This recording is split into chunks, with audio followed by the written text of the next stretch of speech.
सर्व श्रोत्यांना मीरा इनामदारचा नमस्कार. श्रीयुत सोमनाथ केसकर लिखित रिया पब्लिकेशन्सद्वारा प्रकाशित सावरे रंगराची या संत मीराबाईंच्या जीवनचरित्रावर आधारित कादंबरीच्या अभिवाचनाचा आज 45वा भाग. राणाजी उदाबाईंशी बोलू लागले. आपण आजपर्यंत मला सहाय्य करीत आला म्हणून आपणास आता काही बोलत नाही, पण एक मात्र निश्चित आहे की मीराबाई तुमच्या लेखी आता मोठी देवी झाली असली तरी हे विसरून चालणार नाही की तिने राजघराण्याच्या साऱ्या मर्यादा तोडल्या आहेत. ती राजकन्या आहे, मेवाडची कुलवधू आहे. या स्त्रीने राजपूत धर्म कधीच पाळला नाही. तिने महालाबाहेर पडून राजघराण्याची नाचक्की करू नये या उद्देशानेच माझ्या मोठ्या बंधूंनी राजवाड्याच्या कक्षातच तिला मंदिर बांधून दिलं. पण ती कुठे थांबते तिथे? महालातून परवानगी न घेता बाहेर जाते काय? त्या फकीर साधूसोबत नाचते काय, गाते काय? शोभतं काय एका घराण्यातल्या स्त्रीला? तिच्यासोबत नाचणारे तिचे काही भक्त सोडले तर बाकी नगरजन आमचंच हसं उडवीत आहेत. एका स्त्रीला ज्या गोष्टी शोभत नाहीत त्या सगळ्यांची सीमा या बाईने तोडली आहे. आम्ही विसरून गेलो आहोत की त्या आमच्या भाभीसा आहेत. त्यांचं गाणं, नाचणं आणि नगरभर त्या फकीरांसोबत फिरणं बंद होत नसेल तर त्यांना या जगाचा निरोप घ्यावा लागेल. राणा कणखरपणे बोलत होते. तिचं प्रेम आणि भक्ती या राजमहालातील छोट्या मंदिरात सीमित राहू शकत नाही राणा. उदाबाई भावनाविवश होऊन बोलत होत्या. ती एक भक्तीचा महासागर आहे. आता या सागराला थोपवणं तुमच्या आणि माझ्यासारख्या सामान्य व्यक्तीला शक्य नाही. तुम्ही तिच्या नृत्य गायनाबद्दल बोलत असाल तर आपणही एकदा तिला शरण जा. तिचा स्वामी गोविंदाला शरण जाऊन पहा. मग तुमची देखील पावलं तिच्या एकतारीच्या झंकारावर थिरकल्याशिवाय राहणार नाहीत. तुमचेही नेत्र तिच्या हरिभक्तीने ओलावल्याशिवाय राहणार नाहीत. छे उदासा, काय बोलत आहात तुम्ही? कालपर्यंत आपण आमच्यासोबत होता आणि आज तिच्या भक्तीचे गोडवे गात आहात. नक्कीच तुमच्यावरही त्या बाईने चेटूक केलेलं दिसत आहे. आता मलाच काहीतरी करायला हवं, असं म्हणून राणा संतापाने महालातून निघून गेले. उदाबाईंनी एक स्मित केलं आणि स्वतःशीच म्हणाल्या, या उदाबाईवर मीरेने नाही तर त्या गोविंदाने चेटूक केलंय आणि ते थोडं आधी केलं असतं तर उदाबाई अनेक घोर पापांमधून वाचली असती. उदाबाई देखील मीरेच्या पुरती आहारी गेली आहे हे पाहून राणा स्वतःच पेटून उठला. आजच रात्री या मीराबाईला संपवायची म्हणून त्याने आपल्या विश्वासातील काही कारागिरांना बोलावून घेतलं आणि आपला नवीन कट सांगितला. योजनेत काही दिरंगाई झाल्यास त्यांना सुळावर चढवायची धमकीही दिली. त्या कारागिरांनी थोड्याच दिवसात एक तीक्ष्ण काटेरी शय्या बनवली आणि त्या शय्येच्या काटेरी अग्रांवर विषही लावून ठेवलं, जेणेकरून त्यावर झोपणारी व्यक्ती ते विषारी काटे शरीरात टोचून क्षणार्धात संपून जाईल. याच शय्येचा प्रयोग तो आता मीराबाईवर करणार होता.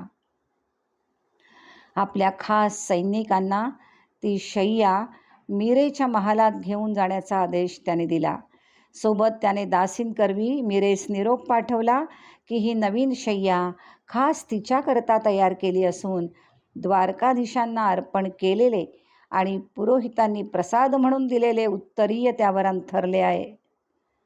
आपल्या योजनेत काही चूक होऊ नये म्हणून राणाने काही गुप्तहेर दासी तिच्या महालाबाहेर तैनात केल्या होत्या.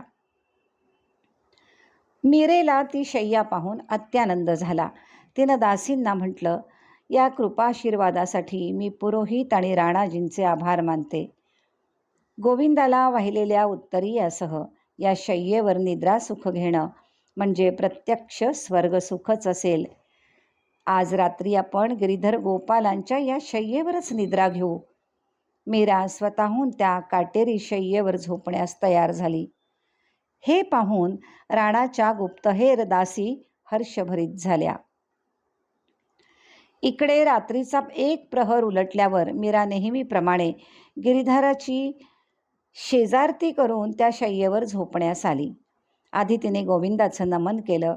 त्याच्या रूपाशी एकरूप होऊन म्हणाली, हे प्राणेश्वरा, साऱ्या चराचरात तू भरलेला आहेस, तसाच माझ्या हृदयातही वसलेला आहेस. तू माझ्या संगे आहेस, म्हणूनच माझी काट्यांची वाट फुलांनी मोहरून जाते. आजची रात्र तर माझ्यासाठी विशेष आहे, कारण तुझ्याच आदेशानुसार तू पाठवलेल्या शय्येवर मी ही रात्र काढणार आहे. या शय्येवरील तुझं हे नीलवर्णी उत्तरीय म्हणजे मला या क्षणी निळ्या कमळपुष्पासमानच भासत आहे. आज मी तुझ्या संगे त्या निळ्या आकाशातच विहार करणार आहे. काही क्षण त्याचं ध्यान करून मीरा अगदी सहजतेने त्या शय्येवर बसली. मुखी हरीचं अखंड गुणगान सुरूच होतं. रात्रीचा प्रहर होता, म्हणून आज तिच्या स्वरातून बागेश्री राग फुलला होता. त्या स्वरांची पुष्प उधळीत त्या शय्येवर ती झोपी गेली. राणाने पाठवलेल्या दासी हा सारा प्रकार लपून पाहत होत्या.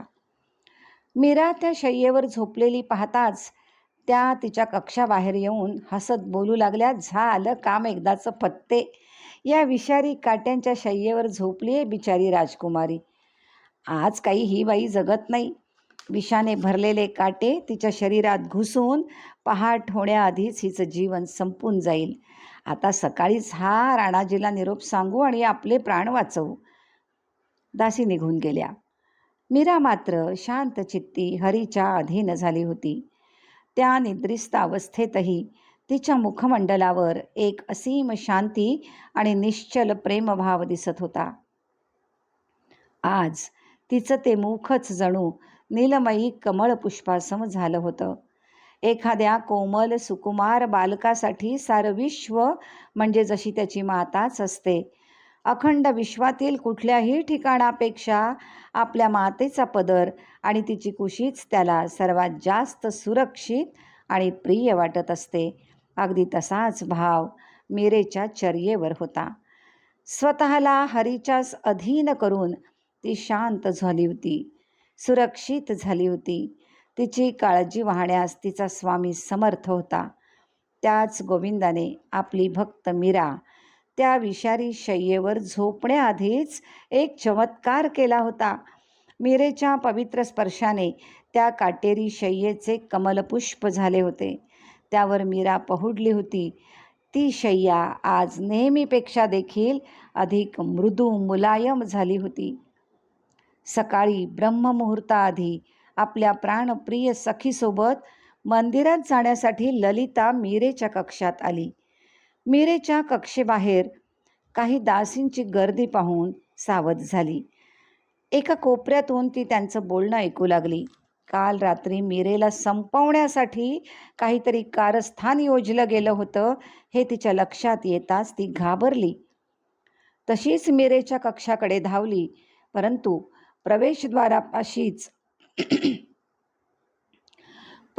प्रवेशद्वारापाशीच तिला राणाजींच्या त्या दुष्ट दासींनी अडवलं. तू कुठे निघालीस बाई? आता तिकडे काही उरलेलं नाही. तुझी सखी मीराबाई काल रात्रीच विषारी काट्यांच्या शय्येवर झोपलेली आहे. आता खूप उशीर झाला तुला. ती गेली असेल तिच्या गोपाळकडे कायमची. असं म्हणून त्या हसत सुटल्या. ललिता त्यांना दटावत म्हणाली, माझ्या मीरेस काही होणार नाही. तिच्यासोबत तिचा हरी आहे. तो तिचं रक्षण करण्यास समर्थ आहे. तुझ्या राणाजीच्या विषाचा तिच्यावर कोणताही परिणाम होणार नाही. मला तिच्याकडे जाऊ दे. ललिता शांतपणे म्हणाली. आता जाऊन काय पाहशील? नुसतं विष नाही, काटेरी शय्या तुझ्या सखीच्या कोमल कांतीमध्ये कधीच टोचून रक्त काढलं असेल. नाही, मला अडवू नकोस, जाऊ दे मला तिच्याकडे, ललिता ठामपणे सांगत होती. तेवढ्यात मीरेच्या कक्षातून एकतारीचा झंकार ऐकू आला. त्यासोबत एका मधुर सुरावटीचा ओंकारचा नाद कानावर आला. दासी चपापल्या. ललिता म्हणाली, पाहिलंत ना, ज्याच्यासोबत गोविंद आहे त्याला कसलं विष आणि कसले काटे. तुम्हीच आपले डोळे उघडा, मीरेला शरण जाऊन आपला उद्धार करा. त्यांचा अडसर दूर करीत मग ललिता आपल्या सखीकडे निघाली. दासी घाबरून मीरेच्या कक्षात आल्या. त्यांनी पाहिलं की मीराबाई कधीच उठून आपल्या गोविंदासमोर ध्यानस्थ बसली होती. गोविंदाची भोपाळी गात त्याला जागे करीत होती. त्यांचं लक्ष तिच्या त्या काटेरी शय्येकडे गेलं आणि त्यांच्या डोळ्यावर विश्वासच बसेना. कालची ती विषारी काट्यांची शय्या आज कमलपुष्पांनी भरली होती. नकळतच त्यांनी मीरेकडे पाहून तिला वंदन केलं. राणांच्या कानावर ही वार्ता पोहोचली तशी नगरातही हा हा म्हणता सगळ्यांच्या कानावर राणांच्या एकेका षडयंत्राची वार्ता पोहोचत होती. मीरेला संपवण्यासाठी राणा नवे नवे छळ कपट करीत आहे हे कळून आल्यामुळे अनेक नगरजन आणि मीरेचे भक्त नाराज झाले होते. परंतु तेही काय करणार? नगराचा राजाच तो, त्याला कोण अडवणार? तो तर मीरेच्या पुरता जीवावर उठला होता. ललितेकडून राणाजीचे एक एक कट कारस्थान मीरेच्या कानावर पडत असे. राणाजी आपल्या विरुद्ध अनेक कट रचतोय, पण आपला स्वामी गोविंद आपल्याला साऱ्या परीक्षेतून सुखरूप पार करतोय हे मीरेच्या ध्यानात येत होतं. अशा प्रसंगी आपण कोणता निर्णय घ्यावा याबद्दल ती संभ्रमात होती. यातून मार्ग काढण्यासाठी आपल्या गुरूंचं मार्गदर्शन घ्यावं असा निर्णय तिने घेतला आणि पुन्हा स्वतःला हरिभजनामध्ये झोकून दिलं. श्रोतेहो, यानंतर मीरेची दिल्लीच्या सम्राटांशी भेट झाली. त्याबद्दलचा जो कथाभाग आहे तो पुढच्या वेळी पाहू. सध्या इथेच थांबू आणि पुढच्या भागात पुन्हा भेटू. धन्यवाद.